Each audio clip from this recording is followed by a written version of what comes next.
Hello friends, welcome back to my channel Kritika's Academy. இன்னைக்கு நம்ம கிளாஸ்ல என்ன பார்க்க போறோம் அப்படின்னா லாஸ்ட் கிளாஸினுடைய கண்டினியூஷன் தான். லாஸ்ட் கிளாஸ்ல salient features of the constitution அப்படின்றதுல சில பாயிண்ட்ஸ் பார்த்தோம்.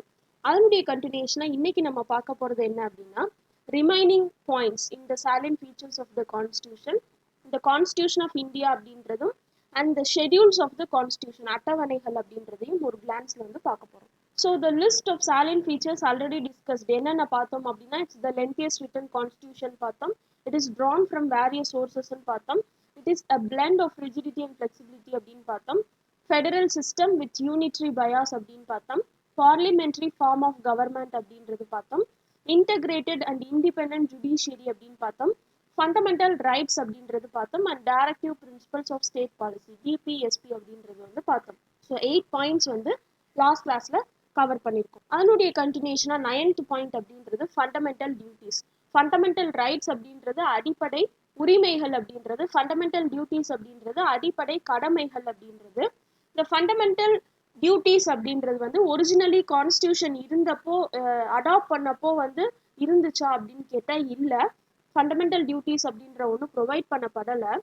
அப்போ இது எப்போ வந்து இன்க்ளூட் பண்ணப்பட்டுச்சு அப்படின்னு பார்த்தோம்னா ரொம்ப ரொம்ப முக்கியமானது ஸ்வரன் சிங் கமிட்டி அப்படின்றவங்களுடைய ரெக்கமெண்டேஷன் அடிப்படையில் நம்மளுடைய இந்தியாவில் இன்டர்னல் எமர்ஜென்சி அப்படின்றது 1975 to 77 டிக்ளேர் பண்ணப்பட்டப்போ 42nd அமெண்ட்மெண்ட் ஆக்ட் ஆஃப் 1976 படி தான் இந்த ஃபண்டமெண்டல் டியூட்டிஸ் அப்படின்றது வந்து கொண்டு வரப்பட்டுச்சு. ஆல்ரெடி பார்த்தோம் இந்த 42nd அமெண்ட்மெண்ட் ஆக்ட் ஆஃப் 1976 அப்படின்றது ஒரு மினி கான்ஸ்டியூஷன் அப்படின்னு சொல்றாங்க. ஏன் அப்படின்னா இது வந்து நிறைய முக்கியமான மற்றும் நிறைய சேஞ்சஸ் வந்து இந்தியன் கான்ஸ்டியூஷன்ல கொண்டு வந்துச்சு அப்படின்னு சொல்லி பார்த்தோம். ஸோ இந்த அமெண்ட்மெண்ட் ஆக்டின் அடிப்படையில தான் ஃபண்டமெண்டல் டியூட்டிஸ் அப்படின்றது வந்து ஆட் பண்ணப்பட்டுச்சு. யாருடைய ரெக்கமெண்டேஷன்லன்னு பார்த்தோம்னா ஸ்வரன் சிங் கமிட்டி அப்படின்றவங்களுடைய ரெக்கமெண்டேஷன்ல. டிஎன்பிஎஸ்சில அடிக்கடி இந்த கொஸ்டின் வந்து கேட்டிருக்காங்க. The 86th constitutional amendment act of 2002, இந்த 2002க்கான 86வது இந்த கான்ஸ்டியூஷனல் அமெண்ட்மெண்ட் ஆக்டின் படி ஒன் மோர் ஃபண்டமெண்டல் டியூட்டி அப்படின்றது வந்து ஆட் பண்ணப்பட்டுச்சு. இது வந்து கான்ஸ்டியூஷன்ல எந்த பார்ட்ல இருக்கு அப்படின்னு பார்த்தோம்னா பார்ட் 4A வந்து இருக்கு. பார்ட் 4 அப்படின்றது வந்து டிபிஎஸ்பி அப்படின்றது தெரியும். ஸோ அதுக்கு கீழே பார்ட் 4A தான் ஃபண்டமெண்டல் டியூட்டிஸ் அப்படின்றது வந்து இருக்கு. இதுல 11 ஃபண்டமெண்டல் டியூட்டிஸ்ன்றது இருக்கு. எத்தனை ஃபண்டமெண்டல் டியூட்டிஸ் இருக்கு அப்படின்னு சொல்லி கேட்டிருக்காங்க. 11. ஃபண்டமெண்டல் ரைட்ஸ் அப்படின்றது 6 இருக்கு அப்படின்னு சொல்லி பார்த்தோம். Right to equality, right to freedom, right against exploitation, right to freedom of religion, cultural and educational rights, right to constitutional remedies அப்படின்றது. இந்த ரைட் டு ப்ராப்பர்ட்டி அப்படின்றது ஃபண்டமெண்டல் ரைட்ல இருந்து நீக்கப்பட்டு லீகல் ரைட்டா 300A வந்து கொண்டு போகப்பட்டுச்சுன்னு பார்த்தோம். 44th அமெண்ட்மெண்ட் ஆக்ட் ஆஃப் 1978 அப்படின்னு பார்த்தோம். இந்த 11 ஃபண்டமெண்டல் டியூட்டிஸ் அடிப்படை கடமைகள் அப்படின்றது எதை பத்தி சொல்லுது அப்படின்னா நம்மளுடைய அரசியல் அமைப்பு கான்ஸ்டியூஷன்றதை ரெஸ்பெக்ட் பண்ணணும், நேஷனல் ஃபிளாகை ரெஸ்பெக்ட் பண்ணணும், நேஷனல் ஆந்தமை ரெஸ்பெக்ட் பண்ணணும். நம்மளுடைய கண்ட்ரி அப்படின்றது வந்து எந்த ஒரு பிளவுகளும் இல்லாமல் இன்டெகிரிட்டியா இருக்கிறதுக்கு, யூனிட்டியா இருக்கிறதுக்கு வந்து நம்மளுடைய கடமைகள் அப்படின்றது வந்து பண்ணணும். To promote the spirit of common brotherhood amongst all the people, சகோதரத்துவமா இருக்கணும். நம்மளுடைய காம்போசிட் கல்ச்சர், காம்போசிட் அப்படின்னா மிக்சடுன்னு அர்த்தம். ஸோ இந்தியா அப்படின்னு எடுத்துக்கிட்டோம்னா வெவ்வேறு பகுதிகளில் வெவ்வேறு மாதிரியான கல்ச்சர்ஸ் வந்து ஃபாலோ பண்ணுறாங்க. ஸோ அதை தான் காம்போசிட் கல்ச்சர்னு சொல்கிறோம். ஸோ அந்த கல்ச்சர் அப்படின்றத வந்து நம்ம என்ன பண்ணணும், ப்ரிசர்வ் பண்ணணும். இந்த மாதிரியானது எல்லாம் அடிப்படையாக வச்சு தான் இந்த 11 ஃபண்டமெண்டல் டியூட்டிஸ் அப்படின்றது வந்து கொண்டு வரப்பட்டுச்சு. இந்த ஃபண்டமெண்டல் டியூட்டிஸ் அப்படின்றது சிட்டிசன்ஸ்க்கு ஒரு ரிமைண்டராக இருக்குது. என்ன அப்படின்னா எப்படி நம்ம வந்து உரிமைகள் அப்படின்றத வந்து என்ஜாய் பண்ணுறோமோ அதே நேரத்தில் நம்மளுடைய கடமையும் நம்ம வந்து செய்ய தவறக்கூடாது அப்படின்றது.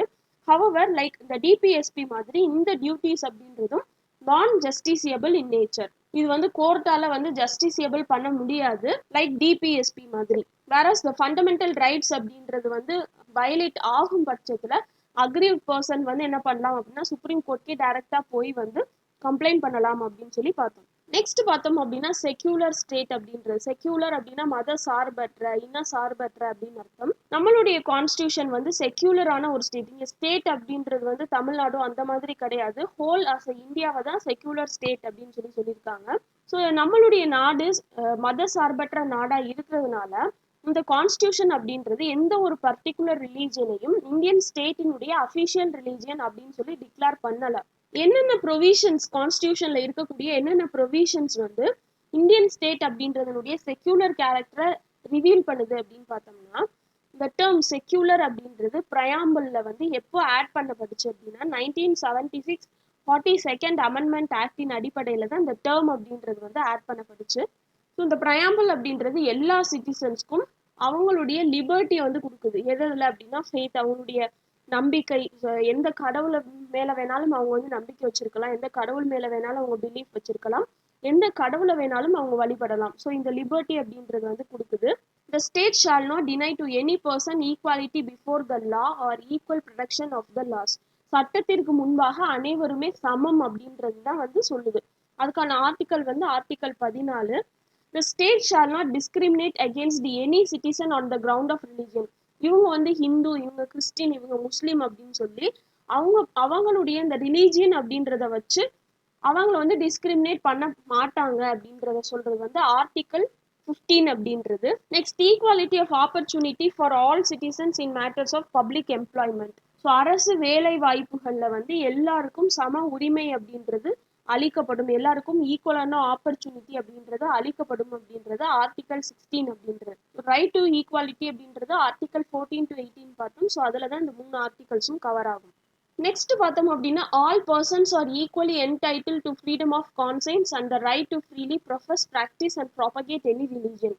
ஒருத்தர் வந்து எந்த ரிலீஜியனை வந்து அவங்க ப்ராபகேட் பண்ணணும்னு நினைக்கிறாங்களோ, எதை ப்ரொஃபஸ் பண்ணணும்னு நினைக்கிறாங்களோ அதை பண்ணலாம், எந்த ரிலீஜியனை வந்து அவங்க ப்ராக்டிஸ் பண்ணணும்னு நினைக்கிறாங்களோ அதை பண்ணலாம். எந்த ஒரு பர்டிகுலர் சிட்டிசனையும் இந்த ரிலீஜியன் தான் ஃபாலோ பண்ணணும் அப்படின்னு சொல்லி கம்பல் பண்ணக்கூடிய ரைட்ஸ் வந்து யாருக்குமே கிடையாது. Every religious denomination or any of its sections shall have the right to manage its religious affairs. ஒவ்வொரு ரிலீஜியஸ் டினாமினேஷனும் அவங்களுடைய அஃபேர்ஸை வந்து மேனேஜ் பண்ணிக்கிறதுக்கான ஃபுல் ரைட்ஸ் அப்படின்றது வந்து கொடுக்கப்பட்டிருக்கு. இதுக்கான ஆர்டிக்கல் வந்து ஆர்டிக்கல் 26. அதே மாதிரி ஒரு பர்டிகுலர் ரிலீஜியனை ப்ரொமோட் பண்ணுறதுக்கு அவங்க எந்த விதமான வரியும் கட்ட தேவை கிடையாது. இதுக்கான ஆர்டிக்கல் வந்து ஆர்டிக்கல் 27. அதே மாதிரி எந்த ஒரு எஜுகேஷனல் இன்ஸ்டிடியூஷன்லையும் எந்த ஒரு ரிலீஜியஸ் இன்ஸ்ட்ரக்ஷனும் வந்து ப்ரொவைட் பண்ணக்கூடாது. அதுக்கான ஆர்டிக்கல் வந்து ஆர்டிக்கல் 28 அப்படின்றது. அதே மாதிரி any section of the citizens, so அவங்களுடைய டிஸ்டிங்டான லாங்குவேஜ், மொழியோ ஸ்கிரிப்டோ அல்லது அவங்களுடைய கலாச்சாரத்தையோ கன்சர்வ் பண்ணுறதுக்கான ரைட் அப்படின்றது வந்து கொடுக்கப்பட்டிருக்கு. அதுக்கான ஆர்டிக்கல் பார்த்தோம்னா ஆர்டிக்கல் 29. எல்லா மைனாரிட்டிஸும் எஜுகேஷனல் இன்ஸ்டிடியூஷன் அப்படின்றது வந்து விருப்பப்பட்டாங்கன்னா அவங்க எஸ்டாப்ளிஷ் பண்ணி அதை வந்து அவங்க வந்து நிர்வாகம் பண்ணலாம். ஸ்கூலாக இருக்கலாம், காலேஜாக இருக்கலாம், எதுவாக வேணாலும் இருக்கலாம். மைனாரிட்டி பீப்புள் அப்படின்றதுக்காக நீங்கள் இதை பண்ணக்கூடாது அப்படின்னு சொல்லி தடை விதிக்கக்கூடிய அதிகாரமும் யாருக்கும் கிடையாது. இதுக்கான ஆர்டிக்கல் வந்து ஆர்டிக்கல் 30. அண்ட் ஸ்டேட்ல உள்ள எல்லா சிட்டிசன்ஸ்க்கும் யூனிஃபார்ம் சிவில் கோட் அப்படின்றது வந்து அளிக்கப்படணும் அப்படின்றதுக்கான ஆர்டிக்கல் வந்து ஆர்டிக்கல் 44 அப்படின்றது. ஸோ இது வந்து டிபிஎஸ்பி அப்படின்றதுல வரும். ஸோ டிபிஎஸ்பி அப்படின்றது ஆர்டிக்கல் 36லேருந்து 51.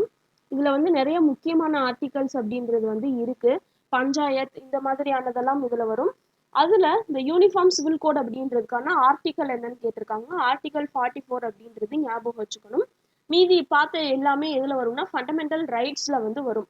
ஸோ இந்த மாதிரி நிறைய ப்ரொவிஷன்ஸ் அப்படின்றது வந்து இந்தியன் கான்ஸ்டியூஷனில் இருக்குது. எதுக்காக அப்படின்னா, இந்தியா அப்படின்றது ஒரு செக்யூலர் ஸ்டேட்டாக, மத சார்பற்ற ஸ்டேட்டாக வந்து என்ன பண்ணணும் அப்படின்னா கொண்டு வரணும், எஸ்டாப்ளிஷ் பண்ணணும் அப்படின்றதுக்காக. ஸோ இந்த நெகட்டிவ் கான்செப்ட் ஆஃப் செக்யூலரிசம் அப்படின்றது வந்து இந்தியாவில் வந்து கிடையாது. ஏன் அப்படின்னா இங்கே இருக்கக்கூடிய சொசைட்டி அப்படின்றது மல்டி ரிலீஜியஸ். நமக்கு தெரிஞ்சது ஹிந்துயிசம், கிறிஸ்டியானிட்டி, இஸ்லாம், புத்திசம், ஜெயினிசம் அப்படின்றது தான். அதையும் தாண்டி நிறைய ரிலீஜியன் அப்படின்றது வந்து இந்தியாவில் வந்து இருக்கு. அதனால தான் அதை மல்டி ரிலீஜியஸ் அப்படின்னு சொல்லி சொல்கிறோம். ஸோ இங்கே வந்து எல்லா ரிலீஜியன்ஸும் ஒன்று தான், எல்லா ரிலீஜியன் பீப்புளுக்கும் ஈக்குவலான ரெஸ்பெக்ட் அப்படின்றது வந்து கொடுக்கணும் அப்படின்றது அந்த பாசிட்டிவ் கான்செப்ட் ஆஃப் செக்யூலரிசம் அப்படின்றது. ஸோ அதை வந்து உருவாக்கணும் அப்படின்ற விதத்துல இந்தியன் கான்ஸ்டியூஷன் அப்படின்றது வந்து அமைக்கப்பட்டிருக்கு.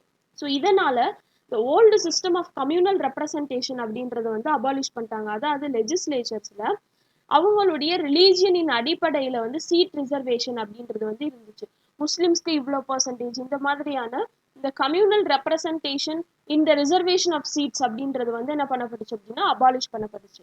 However temporary reservation of seats யாருக்காக அப்படின்னா ஷெட்யூல் கேஸ்ட் அண்ட் ஷெட்யூல் ட்ரைப்ஸ்க்காக ரெப்ரசன்டேஷன் அப்படின்றது அந்த கம்யூனிட்டி பீப்புளுக்கும் கிடைக்கணும் அப்படின்ற ஒரு நல்ல எண்ணத்துல இவங்களுக்காகன இந்த டெம்பரவரி ரிசர்வேஷன் அப்படின்றது மட்டும் இந்தியன் கான்ஸ்டியூஷன் அப்படின்றது வந்து எஸ்டாப்ளிஷ் பண்ணி கொடுத்துருக்கு. நெக்ஸ்ட் பார்த்தோம் அப்படின்னா யூனிவர்சல் அடல்ட் ஃப்ரான்ச்சைஸ் அப்படின்றது இது வந்து லோக்சபா மற்றும் ஸ்டேட் லெஜிஸ்லேட்டிவ் அசம்பிளிஸ் இது இரண்டுக்குமான எலெக்ஷனுக்காக அடாப்ட் பண்ணப்பட்டது. ஸோ ஒவ்வொரு சிட்டிசனும் 18 வயதுக்கு குறைவா இல்லாத ஒவ்வொரு சிட்டிசனும் அவங்களுடைய caste, race, religion, sex, literacy, wealth இது எல்லாத்தையும் அப்பாற்பட்டு வாக்கு அளிக்கக்கூடிய அந்த உரிமை அப்படின்றது கொடுக்கப்பட்டிருக்கு. இந்த ஓட்டிங் ஏஜ் அப்படின்றது வந்து முன்னாடி வந்து 21 இயர்ஸா இருந்துச்சு. 21 இயர்ஸ் அண்ட் எபோவ் இருந்தாதான் ஓட் பண்ண முடியும் அப்படின்றது.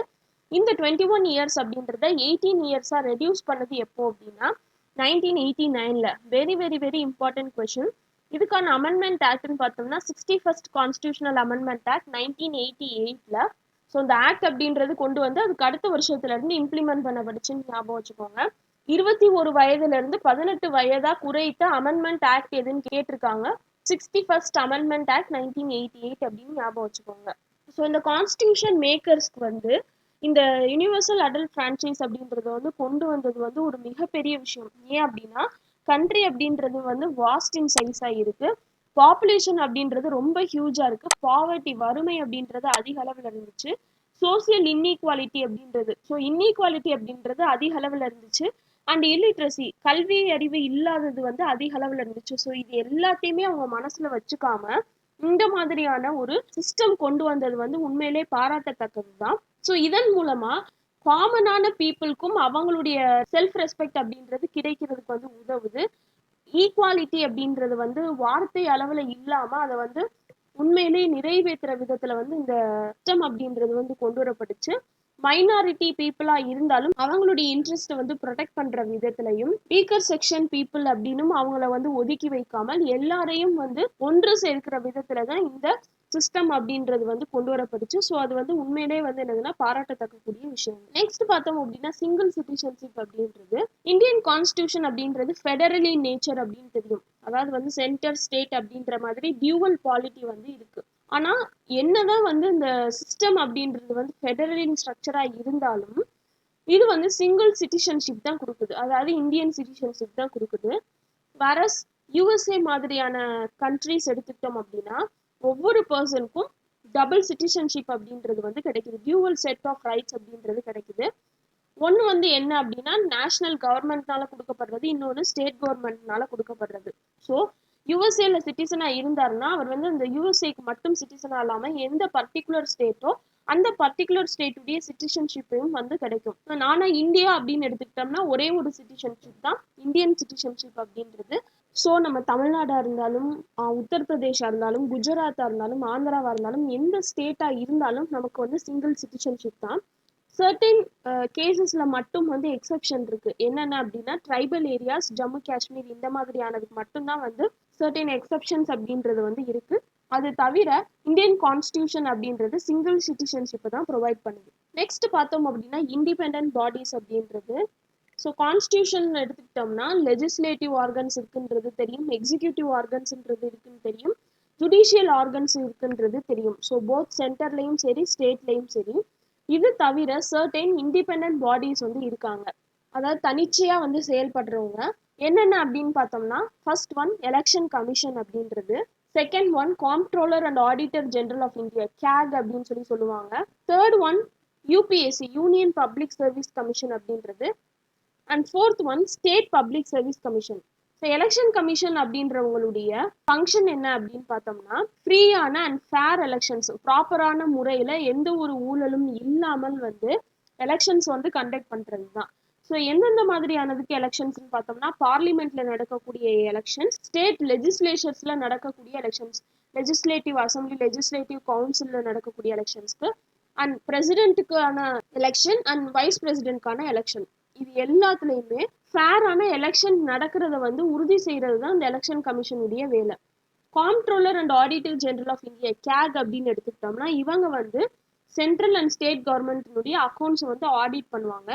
அண்ட் இவங்க வந்து இந்த பப்ளிக் பர்ஸுடைய குவார்டியன் அப்படின்னு சொல்றாங்க. ரொம்ப ரொம்ப முக்கியமானது. எப்படி வந்து சுப்ரீம் கோர்ட்டை வந்து guardian of the fundamental rights of the citizen, guardian of the constitution அப்படின்னு சொல்றோமோ அந்த மாதிரி பப்ளிக் பர்ஸ் உடைய கார்டியன் யார் அப்படின்னு பார்த்தோம்னா கேக், காம்ப்ட்ரோலர் அண்ட் ஆடிட்டர் ஜெனரல் தான். ஸோ கவர்மெண்ட் உடைய எக்ஸ்பெண்டிச்சர் அப்படின்றது வந்து ப்ராப்பரா இருக்கா, அப்ராப்ரியேட் மேனர்ல இருக்கா அப்படின்றது வந்து இவங்க வந்து செக் பண்ணுவாங்க. Next UPSC, union public service commission அப்படின்றவங்க ஆல் இண்டியா சர்வீசஸ் அண்ட் ஹையரான சென்ட்ரல் சர்வீசஸ் இது இரண்டுக்குமான எக்ஸாமினேஷன்ஸ் வந்து கண்டக்ட் பண்றது இவங்களுடைய பொறுப்பு. அதே மாதிரி சர்டன் டிசிப்ளினரி மேட்டர்ஸ்ல பிரசிடென்ட்க்கு வந்து இவங்க வந்து அட்வைஸ் பண்ணலாம். அடுத்து ஸ்டேட் பப்ளிக் சர்வீஸ் கமிஷன் அப்படின்னு எடுத்துக்கிட்டோம்னா அங்க சென்டர் மாதிரி இவங்க வந்து ஸ்டேட் சர்வீசஸ்க்கான எக்ஸாம்ஸ் வந்து கண்டக்ட் பண்ணுவாங்க. அதே மாதிரி சர்டன் டிசிப்ளினரி மேட்டர்ஸ்ல ரிகார்டிங் த ஸ்டேட் சர்வீசஸ் கவர்னருக்கு வந்து இவங்க வந்து என்ன பண்ணுவாங்கன்னா அட்வைஸ் பண்ணுவாங்க. 14th பார்த்தோம் அப்படின்னா எமர்ஜென்சி ப்ரொவிஷன்ஸ் அப்படின்றது. ஸோ ஒரு எமர்ஜென்சி ப்ரொவிஷன் அப்படின்றது வந்துச்சு அப்படின்னா பிரசிடென்ட் வந்து எவ்வாறு ஆக்ட் பண்ணணும் அப்படின்றதுக்கான ஒரு எலாபரேட் ப்ரொவிஷன்ஸ் வந்து இந்தியன் கான்ஸ்டியூஷன்ல வந்து கொடுக்கப்பட்டிருக்கு. இதுல 3 விதமான எமர்ஜென்சிஸ் வந்து சொல்லப்பட்டிருக்கு. ஒன்னு என்ன அப்படின்னா நேஷனல் எமர்ஜென்சி. ஸோ ஏதோ ஒரு போர்க்கால அவசரம், கிரவுண்ட் ஆஃப் வார் அல்லது எக்ஸ்டர்னல் அக்ரஷன் அல்லது ஆர்ம்டு ரெபலியன் ஏற்பட்டுச்சு அப்படின்னா நேஷனல் எமர்ஜென்சின்னு சொல்றோம். இதுக்கான ஆர்டிக்கல் வந்து ஆர்டிக்கல் 352 ரொம்ப ரொம்ப முக்கியமானது. அடுத்து பார்த்தோம் அப்படின்னா ஸ்டேட் எமர்ஜென்சி. இதை வந்து பிரசிடென்ட்ஸ் ரூல் அப்படின்னு சொல்றோம்.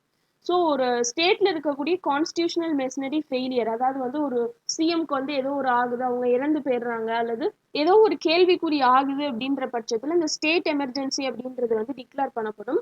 ஸோ அந்த ஸ்டேட் எமர்ஜென்சி அப்படின்றதுக்கான ஆர்டிக்கல் வந்து 356 அப்படின்றது பார்த்தோம். ஸோ எந்த ஸ்டேட்ல ஸ்டேட் எமர்ஜென்சி அப்படின்றது வந்து ப்ரொக்ளைம் பண்ணப்படுதோ அங்க பிரசிடென்ட் உடைய ரூல் வந்து இம்போஸ் ஆகப்படும். அதனாலதான் இதை பிரசிடென்ட்ஸ் ரூல் அப்படின்னு சொல்றோம். நெக்ஸ்ட் பார்த்தோம் அப்படின்னா ஃபினான்ஷியல் எமர்ஜென்சி. ஒரு ஃபினான்ஷியல் ஸ்டெபிலிட்டி அல்லது வந்து கிரெடிட்ல வந்து ஏதாவது ஒரு த்ரெட் ஏற்படுது, ஃபினான்ஷியல்ல வந்து நிறைய டெபிசிட் ஏற்படுது அப்படின்னா அதை ஃபினான்ஷியல் எமர்ஜென்சின்னு சொல்லுவோம். இதுக்கான ஆர்டிக்கல் வந்து ஆர்டிக்கல் 360 அப்படின்றது.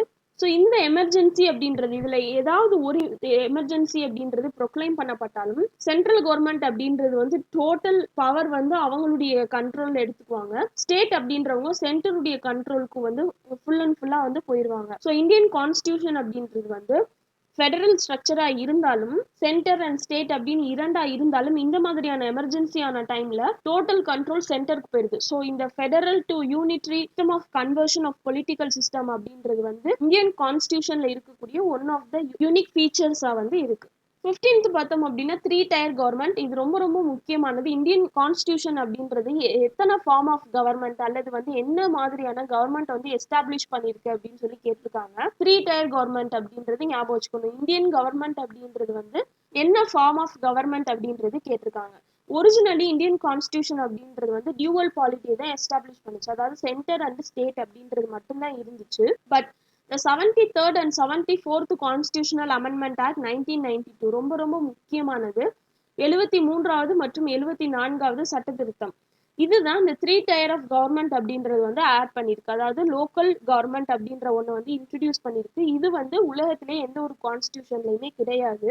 இந்த 73rd Constitutional Amendment Act அப்படின்றது பஞ்சாயத்துக்கு இந்த கான்ஸ்டியூஷனல் ரெகக்னிஷன் வந்து கொடுத்துருக்கு. பஞ்சாயத்து அப்படின்றத ரூரல் லோக்கல் கவர்மெண்ட் அப்படின்னு சொல்றோம். அதே மாதிரி இந்தியன் கான்ஸ்டியூஷன்ல பார்ட் 9 அப்படின்றத ஆட் பண்ணிருக்கு அண்ட் ஷெட்யூல் 11 அப்படின்றதையும் ஆட் பண்ணிருக்கு. whereas the 74th Amendment Act of 1922 அப்படின்றது வந்து முனிசிபாலிட்டிஸ்க்கு கான்ஸ்டியூஷனல் ரெகக்னிஷன் வந்து கொடுத்துருக்கு. இந்த முனிசிபாலிட்டிஸ் அப்படின்றத அர்பன் லோக்கல் கவர்மெண்ட்ஸ் அப்படின்னு சொல்றோம். இதே மாதிரி இது பார்ட் 9A வந்து கிரியேட் பண்ணிருக்கு அண்ட் ஷெட்யூல் 12 அப்படின்றத வந்து கிரியேட் பண்ணிருக்கு. இதுல பார்த்த ஒவ்வொரு பாயிண்ட்டுமே ரொம்ப முக்கியமானது. ஃபைனலா பார்த்தோம் அப்படின்னா கோஆபரேட்டிவ் சொசைட்டிஸ். ஸோ இந்த கோஆபரேட்டிவ் சொசைட்டிஸ் அப்படின்றது வந்து கூட்டுறவு சங்கங்கள் அப்படின்னு சொல்றோம். இந்த கோஆபரேட்டிவ் சொசைட்டிஸ் அப்படின்றத ப்ரொடெக்ட் பண்றதுக்காக 97th கான்ஸ்டியூஷனல் அமெண்ட்மெண்ட் ஆக்ட் 2011 அப்படின்றது வந்து கொண்டு வரப்பட்டுச்சு. இது வந்து கான்ஸ்டியூஷன்ல 3 சேஞ்சஸ் வந்து ஏற்படுத்துச்சு. என்னென்ன அப்படின்னா இந்த கோஆபரேட்டிவ் சொசைட்டிஸ் அப்படின்றத ஃபார்ம் பண்றத ஒரு ஃபண்டமெண்டல் ரைட்டா மாற்றப்பட்டுச்சு. அதுக்கான ஆர்டிக்கல் வந்து ஆர்டிக்கல் 19 அப்படின்றது. And it induce the new directive principle of state policy DPSP அப்படின்றதுல வந்து ஒரு நியூ டைரக்டிவ் வந்து ஆட் பண்ணிருக்கு. எதுக்காக அப்படின்னா இந்த கோஆபரேட்டிவ் சொசைட்டிஸ் அப்படின்றத ப்ரொமோட் பண்றதுக்காக. அதுக்கான ஆர்டிக்கல் வந்து ஆர்டிக்கல் 43B அப்படின்றது. ஸோ இது வந்து டிபிஎஸ்பி அப்படின்றதுல வரும். அதே மாதிரி கான்ஸ்டியூஷன்ல பார்ட் 9B அப்படின்றத வந்து கிரியேட் பண்ணிருக்கு. இதை வந்து கோஆபரேட்டிவ் சொசைட்டிஸ் அப்படின்னு சொல்றோம். பார்ட் 9A அப்படின்றது வந்து முனிசிபாலிட்டிஸ் அப்படின்னு பார்த்தோம். பார்ட் 9B அப்படின்றது வந்து கோஆபரேட்டிவ் சொசைட்டிஸ். அதை ஆட் பண்ணது வந்து 74th கான்ஸ்டியூஷனல் அமெண்ட்மெண்ட் ஆக்ட் 1992 அப்படின்றது. இதை ஆட் பண்ணது 97th கான்ஸ்டியூஷனல் அமெண்ட்மெண்ட் ஆக்ட் 2011 அப்படின்றது. ஸோ இந்த கோஆபரேட்டிவ் சொசைட்டிஸ் அப்படின்றதுக்கான ஆர்டிகல்ஸ்ன்னு பார்த்தோம்னா ஆர்டிகல் 243 ZHல இருந்து 243 ZT வரைக்கும் இந்த கோஆபரேட்டிவ் சொசைட்டிஸ் அப்படின்றது வந்து டிஸ்கிரைப் பண்ணுது. ஸோ இது வரைக்கும் பார்த்தது எல்லாமே salient features of the constitution. ஒரு 16 பாயிண்ட்ஸ் வந்து பார்த்துருக்கோம். ஆல்ரெடி ஒரு 8 பாயிண்ட் பார்த்தோம். அதனுடைய கண்டினியூஷனாக இன்னைக்கு வந்து ஒரு 8 பாயிண்ட்ஸ் அப்படின்றது பார்த்தோம். ஸோ இந்தியன் கான்ஸ்டியூஷன் அப்படின்றது எத்தனை பார்ட்ஸ் இருக்கு அண்ட் அது என்ன சப்ஜெக்டை பற்றி டிஸ்கிரைப் பண்ணுது அண்ட் அதுக்கான ஆர்டிகல்ஸ் என்னென்ன அப்படின்னு பார்த்தோம்னா, first one the union and its territory. Union அப்படின்றது whole as a Indian union. So Indian union அதனுடைய எல்லைகள் டெரிட்டரி அப்படின்றத பற்றி சொல்லக்கூடியது ஆர்டிகல் 1 - 4. இரண்டாவது சிட்டிசன்ஷிப், குடியுரிமை அப்படின்றத பற்றி சொல்லக்கூடியது ஆர்டிகல் 5 - 11. மூணாவது பார்ட்னு பார்த்தோம்னா ஃபண்டமெண்டல் ரைட்ஸ், அடிப்படை உரிமைகள் அப்படின்றதுக்கான ஆர்டிகல் வந்து 12 - 35. நான்காவது DPSP, directive principles of state policy அப்படின்றதுக்கான ஆர்டிகல் 36 - 51. 4A அப்படின்றது வந்து ஃபண்டமெண்டல் டியூட்டிஸ், அடிப்படை கடமைகள் அப்படின்றது. இதுக்கான ஆர்டிகல் வந்து 51A. So 42nd amendment act 1976 தான் இந்த பார்ட் 4A அப்படின்றது வந்து கிரியேட் பண்ணப்பட்டுச்சு அப்படின்னு சொல்லி பார்த்தோம். இந்த ஃபண்டமெண்டல் டியூட்டிஸ் அப்படின்றது தான் ஸ்வரன் சிங் கமிட்டி அப்படின்றவங்களுடைய ரெக்கமெண்டேஷனின் அடிப்படையில் வந்து உருவாக்கப்பட்டுச்சு அப்படின்னு சொல்லி பார்த்தோம். இதுக்கான ஆர்டிகல் 51A, ஒரே ஒரு ஆர்டிகல் மட்டும்தான் அதில் இருக்கும். பார்ட் 5 அப்படின்றது வந்து யூனியன் கவர்மெண்ட், அதாவது சென்ட்ரல் கவர்மெண்ட் அப்படின்றது. இதுக்கான ஆர்டிகல் 52 - 151. இந்த யூனியன் கவர்மெண்ட்னு எடுத்துக்கிட்டோம்னா இதுல 5 சாப்டர்ஸ் வந்து இருக்கு. ஃபர்ஸ்ட் சாப்டர் என்ன அப்படின்னா த எக்ஸிக்யூட்டிவ்ஸ். எக்ஸிக்யூட்டிவ்ஸ் அப்படின்னா நிர்வாகம் பண்றவங்க, அதாவது president, vice president, prime minister, இந்த மாதிரியானதெல்லாம் எக்ஸிக்யூட்டிவ் அப்படின்னு சொல்லி சொல்லுவாங்க. அதுக்கான ஆர்டிகல் வந்து 52 - 78. சாப்டர் 2 அப்படின்னு பார்த்தோம்னா பார்லிமெண்ட், பாராளுமன்றம் அப்படின்றது. அதுக்கான ஆர்டிகல் 79 - 122. சாப்டர் 3 அப்படின்னு பார்த்தோம்னா legislative powers of the president, பிரசிடென்டினுடைய சட்டமேற்றும் அதிகாரம் அப்படின்றத பத்தி சொல்லக்கூடியது article 123. Very very important. Which article describes the legislative power of president அப்படின்னு சொல்லி கேட்டிருக்காங்க. 123 1 2 3 ஞாபகம் வச்சுக்கோங்க. சாப்டர் 4 பார்த்தோம்னா த யூனியன் ஜுடிஷியரி அப்படின்றது. ஸோ இந்த ஜுடிஷியல் சிஸ்டம், அதாவது சுப்ரீம் கோர்ட், இதெல்லாம் இதுல வரும். இதுக்கான ஆர்டிகல் வந்து 124 - 147 வரைக்கும். 5th சாப்டர்னு பார்த்தோம்னா comptroller and auditor general of India, CAG அப்படின்றதுக்கான ஆர்டிகல் 148 - 151. இந்த காம்ப்ட்ரோலர் அண்ட் ஆடிட்டர் ஜெனரல் தான் he acts as the guardian of public purse அப்படின்னு சொல்லி பார்த்தோம். நெக்ஸ்ட் பார்ட்னு பார்த்தோம்னா பார்ட் 6 த ஸ்டேட் கவர்மெண்ட்ஸ். இதுக்கான ஆர்டிகல் 152 - 237 வரைக்கும். இதுக்கான பிரேக்கப்னு பார்த்தோம்னா அங்க எப்படி யூனியன் கவர்மெண்ட்ல 5 சாப்டர்ஸ் இருந்துச்சோ அது மாதிரி இங்க வந்து 6 சாப்டர்ஸ் வந்து இருக்கு. ஃபர்ஸ்ட் என்ன அப்படின்னா ஜென்ரல் அப்படின்றதுக்கான ஆர்டிகல் ஒன்னே தான் 152 அப்படின்றது. சாப்டர் 2ன்னு பார்த்தோம்னா த எக்ஸிக்யூட்டிவ். இதுக்கான ஆர்டிகல் வந்து 153 - 167 வரைக்கும். ஸோ இந்த எக்ஸிக்யூட்டிவ்ஸ் அப்படின்றதுல யார் யார் வருவாங்க அப்படின்னா கவர்னர் வருவாங்க, சீஃப் மினிஸ்டர் வருவாங்க and their council of ministers. இது எல்லாமே இந்த எக்ஸிக்யூட்டிவ் அப்படின்றதுல வந்து கவர் ஆகும். சாப்டர் 3 பார்த்தோம்னா த ஸ்டேட் லெஜிஸ்லேச்சர், அதாவது லெஜிஸ்லேட்டிவ் அசம்பிளி அல்லது லெஜிஸ்லேட்டிவ் கவுன்சில். இதுக்கான ஆர்டிகல் 168 - 212 வரைக்கும். சாப்டர் 4 அப்படின்னு பார்த்தோம்னா லெஜிஸ்லேட்டிவ் பவர்ஸ் ஆஃப் கவர்னர். அங்க வந்து லெஜிஸ்லேட்டிவ் பவர் ஆஃப் பிரசிடென்ட் வந்து என்ன பார்த்தோம் அப்படின்னா 1 2 3 பார்த்தோம். 1 2 3 வந்து பிரசிடென்ட்கான லெஜிஸ்லேட்டிவ் பவர். இது அப்படியே வந்து ஷிஃப்ட் பண்ணி போடணும். 2 இங்கேயும் 1 இங்கேயும் ஷிஃப்ட் பண்ணி போடணும். கவர்னருக்கான லெஜிஸ்லேட்டிவ் பவருக்கான ஆர்டிகல் வந்து 213. நெக்ஸ்ட் சாப்டர் 5 அப்படின்றது ஹை கோர்ட்டை பத்தி சொல்லக்கூடியது. 214 - 232 வரைக்கும். And subordinate courts. சபார்டினேட் கோர்ட்ஸ்னா டிஸ்ட்ரிக்ட் கோர்ட், முன்சிப் கோர்ட் இந்த மாதிரி எல்லாம் வரும். ஸோ அந்த ஹயர்கி அப்படின்றத பத்தி ஆல்ரெடி டிஸ்கஸ் பண்ணோம். இதுக்கான ஆர்டிகல் வந்து 233 - 237 வரைக்கும் 4 ஆர்டிகல்ஸ் அப்படின்னு ஞாபகம் வச்சுக்கோங்க. நெக்ஸ்ட் பார்ட் பார்த்தோம் அப்படின்னா part 7 the states in part B of the first schedule. So இது வந்து டெலீட் பண்ணப்பட்டுருச்சு. ஸோ இதுக்கான ஆர்டிகல் வந்து 238, இதுவும் வந்து டெலீட் பண்ணப்பட்டுருச்சு. அடுத்த பார்ட் அப்படின்னு பார்த்தோம்னா 8th பார்ட் அப்படின்றது வந்து யூனியன் டெரிட்டோரிஸ், யூனியன் பிரதேசங்கள் அப்படின்றத பத்தி சொல்லுது. இதுக்கான ஆர்டிகல் 239 - 242 வரைக்கும் 4 ஆர்டிகல் அப்படின்னு ஞாபகம் வச்சுக்கோங்க. 9th பார்ட் அப்படின்றது panchayat. Very very very important. இந்த பஞ்சாயத்து அப்படின்றது என்ன பார்ட்ல வருது அப்படின்னு கேட்டிருக்காங்க. அதுக்கான ஆர்டிக்கலும் அடிக்கடி கேட்டிருக்காங்க. பஞ்சாயத்து அப்படின்றதுக்கான ஆர்டிக்கல் 243 இருந்து 243 ஓ வரைக்கும். நெக்ஸ்ட் பார்ட் பார்த்தோம் அப்படின்னா 9A அப்படின்றது இந்த முனிசிபாலிட்டிஸ். ஸோ இந்த 9 அண்ட் 9A இரண்டுமே 73rd and 74th constitutional amendment act 1992 தான் வந்து கொண்டு வரப்படுச்சு அப்படின்னு சொல்லி பார்த்தோம். ஸோ பஞ்சாயத்து அப்படின்றத வந்து ரூரல் லோக்கல் கவர்மெண்ட்னு சொல்கிறோம். முனிசிபாலிட்டிஸ் அப்படின்றத வந்து அர்பன் லோக்கல் கவர்மெண்ட் அப்படின்னு சொல்லி சொல்கிறோம். ஸோ இந்த பஞ்சாயத்து அப்படின்றது 243 ஓவோட முடியுது. ஸோ அதுக்கப்புறமா 243 பியிலிருந்து 243 இசட்ஜி வரைக்கும் முனிசிபாலிட்டிஸ் அப்படின்றது வந்து வருது. நெக்ஸ்ட் பார்த்தோம் அப்படின்னா 9B அப்படின்றது கோஆபரேட்டிவ் சொசைட்டிஸ். ஸோ இது வந்து 2011 அமெண்ட்மெண்ட் ஆக்ட் பார்த்தோம்ல, அந்த அமெண்ட்மெண்ட் ஆக்டின் அடிப்படையில் தான் கோஆபரேட்டிவ் சொசைட்டிஸ் அப்படின்றது வந்து ஆட் பண்ணப்பட்டுச்சு. இதுக்கான ஆர்டிக்கல் வந்து 243 இசட்ஹெச், ஜிக்கு அப்புறம் ஹெச் வரும். ஸோ அதனுடைய கண்டினியூஷனான ஆர்டிகல்ஸ் இசட்ஹெச்ல இருந்து இசட்டி வரைக்கும் இந்த கோஆபரேட்டிவ் சொசைட்டிஸ் அப்படின்றது வந்து இருக்கு. நெக்ஸ்ட் பார்த்தோம் அப்படின்னா பார்ட் 10 அப்படின்றது ஷெட்யூல்ட் அண்ட் ட்ரைபல் ஏரியாஸ். மலைவாழ் மக்கள் இருக்காங்கல்ல, ஸோ அந்த மலைவாழ் ரீஜியன்ஸ் எல்லாம் கவர் பண்றது இந்த பார்ட் 10 அப்படின்றது 244 இருந்து 244A வரைக்கும். பார்ட் 11 பார்த்தோம்னா relations between the union and the states. So இதுவும் ரொம்ப முக்கியமானது. பார்ட் 6 வரைக்கும் ஈஸியாக ஞாபகம் வச்சுக்கலாம். அதுக்கப்புறமா வந்து நான் என்னென்ன சொல்றேனோ அது வந்து ரொம்ப இம்பார்ட்டண்டா தெரிஞ்சு வச்சுக்கோங்க. பஞ்சாயத்து அப்படின்றது சொல்லியிருக்கேன், முனிசிபாலிட்டி சொல்லியிருக்கேன். ஸோ அதுக்கப்புறமா பார்த்தோம் அப்படின்னா பார்ட் 11 அப்படின்றது ரொம்ப முக்கியம். யூனியன் மற்றும் ஸ்டேட்ஸ்க்கான ரிலேஷன்ஸை பற்றி சொல்லுது. மத்திய மாநில உறவுகள் அப்படின்றது இதை வந்து தனி கிளாஸாக நான் வந்து போஸ்ட் பண்ணுறேன். இதுக்கான ஆர்டிக்கல் வந்து 245 இருந்து 263 வரைக்கும். இதை வந்து 2 சாப்டர்ஸாக பிரிச்சிருக்காங்க. ஒன்று என்ன அப்படின்னா லெஜிஸ்லேட்டிவ் ரிலேஷன்ஸ், சட்டமேற்றும் அதிகாரங்கள் அப்படின்றது. அதுக்கடுத்து அட்மினிஸ்ட்ரேட்டிவ் ரிலேஷன்ஸ், நிர்வாக அதிகாரங்கள் அப்படின்றது. எப்படி வந்து சென்ட்ரல் அண்ட் ஸ்டேட் கவர்மெண்ட் வந்து இந்த ரிலேஷன்ஸ் அப்படின்றது வந்து டிஸ்ட்ரிபியூட் பண்ணப்பட்டிருக்கு அப்படின்றத பற்றி சொல்லக்கூடியது. இல்லை லெஜிஸ்லேட்டிவ் ரிலேஷன்ஸ்னு எடுத்துக்கிட்டோம்னா ஆர்டிகல் 245 இருந்து 255 அப்படின்னு ஞாபகம் வச்சுக்கோங்க. அட்மினிஸ்ட்ரேட்டிவ் ரிலேஷன்ஸ்ன்றது 256 இருந்து 263 வரைக்கும். அண்ட் பார்ட் 12 அப்படின்னு பார்த்தோம்னா finance, property, contracts and suits. இதில் 4 சாப்டர்ஸ் வந்து வருது. ஃபர்ஸ்ட் வந்து ஃபினான்ஸ், செகண்ட் சாப்டர் வந்து பாரோயிங், தேர்ட் சாப்டர் அப்படின்றது வந்து property, contracts, rights, liabilities, applications and suits அப்படின்றது. அண்ட் ஃபோர்த் சாப்டர் வந்து right to property. First chapter வந்து ஃபினான்ஸ் அப்படின்றது 264 இருந்து 291 வரைக்கும். ஸோ இந்த legislative relations, administrative relations and இதில் சாப்டர் 1 ஃபினான்ஸ், இது மூணும் தான் வந்து எதில் வரும் அப்படின்னா சென்டர் ஸ்டேட் ரிலேஷன்ஸில் வந்து வரும். ஸோ ஃபினான்ஸ் அப்படின்றது வந்து ஃபினான்ஷியல் ரிலேஷன் அப்படின்றது இருந்தாலும் அது செப்பரேட் சாப்டராக ஃபர்ஸ்ட் சாப்டராக வந்து இதில் வந்து இன்க்ளூட் பண்ணப்பட்டிருக்கு.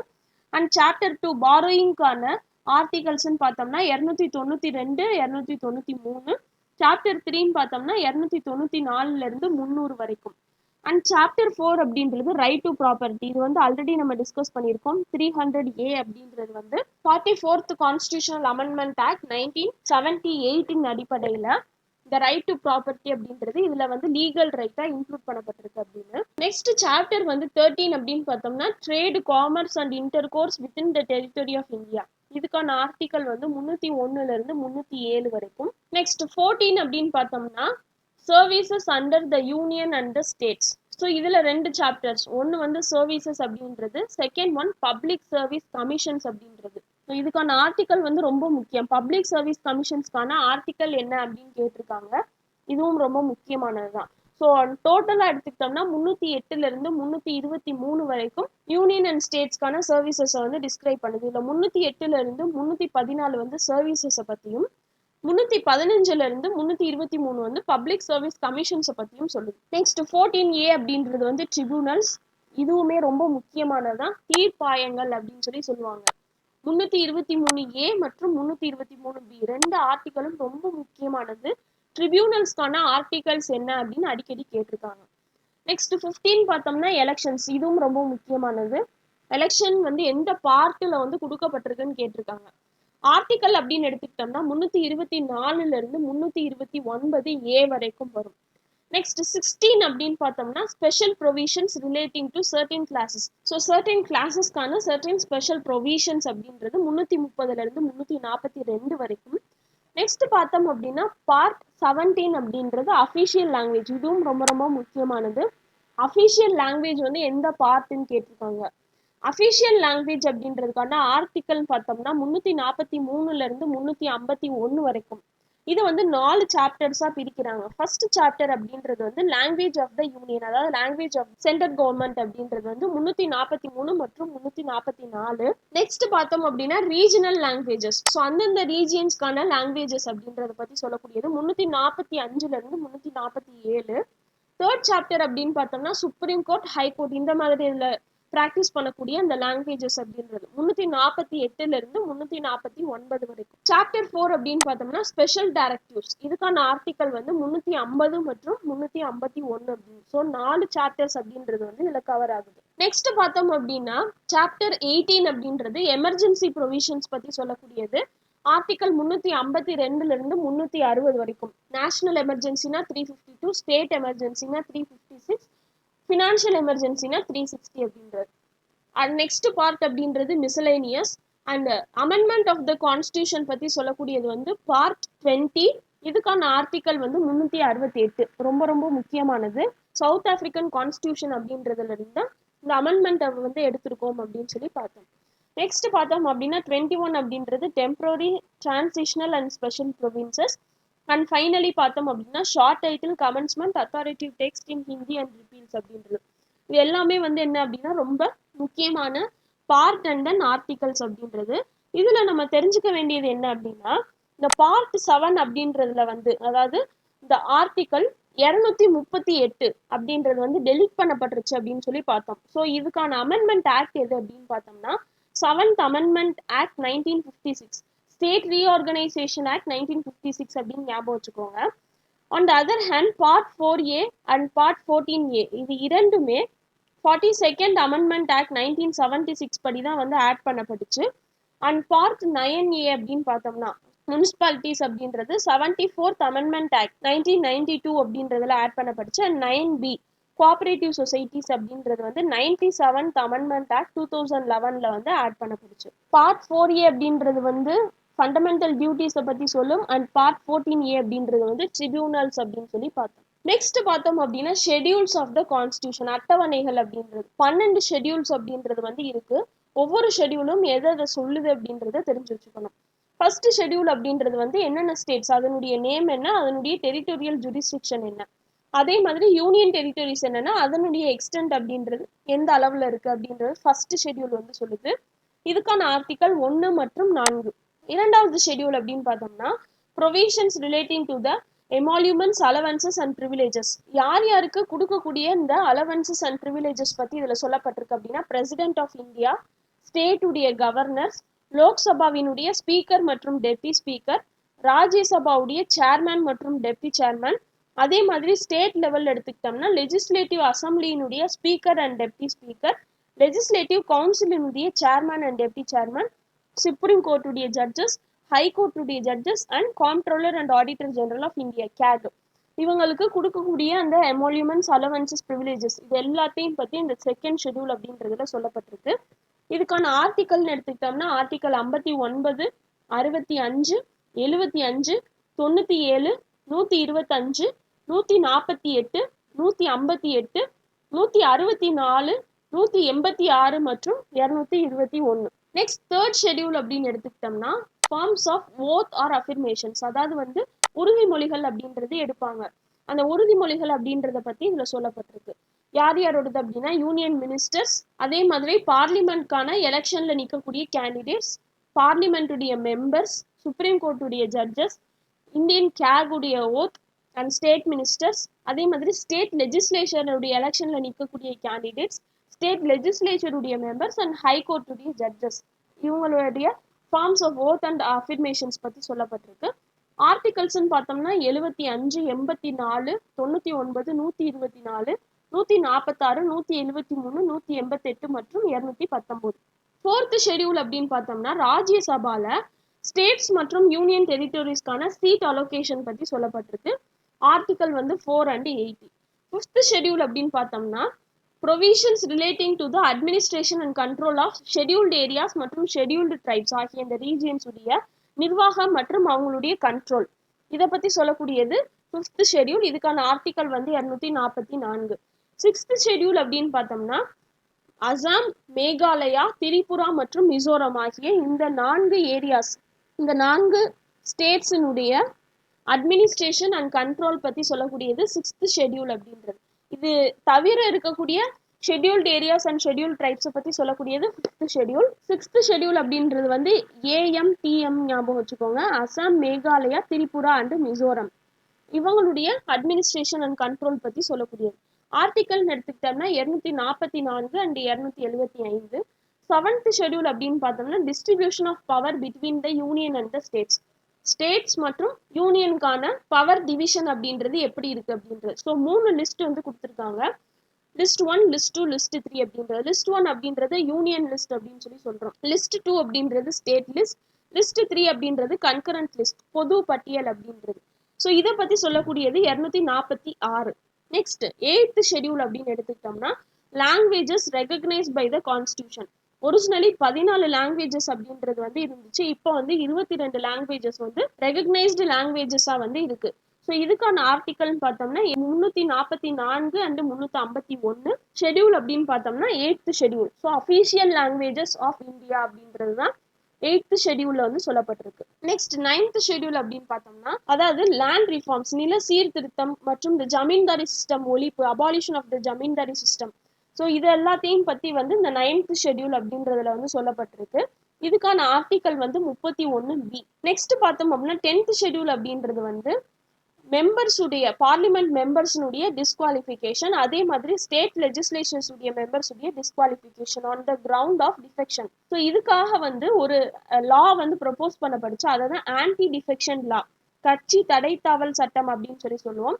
இது கொண்டு வந்து அமெண்ட்மெண்ட் ஆக்ட்னு பார்த்தோம்னா 52nd அமெண்ட்மெண்ட் ஆக்ட் 1985. இந்த ஆக்டினுடைய நம்பர் அண்ட் இந்த இயர் அப்படின்றது வந்து கேட்டிருக்காங்க. இதுக்கான ஆர்டிகல்ஸ்ன்னு பார்த்தோம்னா 102 மற்றும் 191. அடுத்து 11th ஷெடியூல் அப்படின்னு பார்த்தோம்னா பஞ்சாயத்து அப்படின்றதனுடைய பவர், அத்தாரிட்டி அண்ட் ரெஸ்பான்சிபிலிட்டிஸ். இதுல 29 மேட்டர்ஸ் வந்து இருக்கு. இது 73வது அமெண்ட்மெண்ட் ஆக்ட் 1992ல கொண்டு வரப்பட்டுச்சு அப்படின்னு சொல்லி ஆல்ரெடி பார்த்தோம். இதுக்கான ஆர்டிக்கல் அப்படின்றது 243G.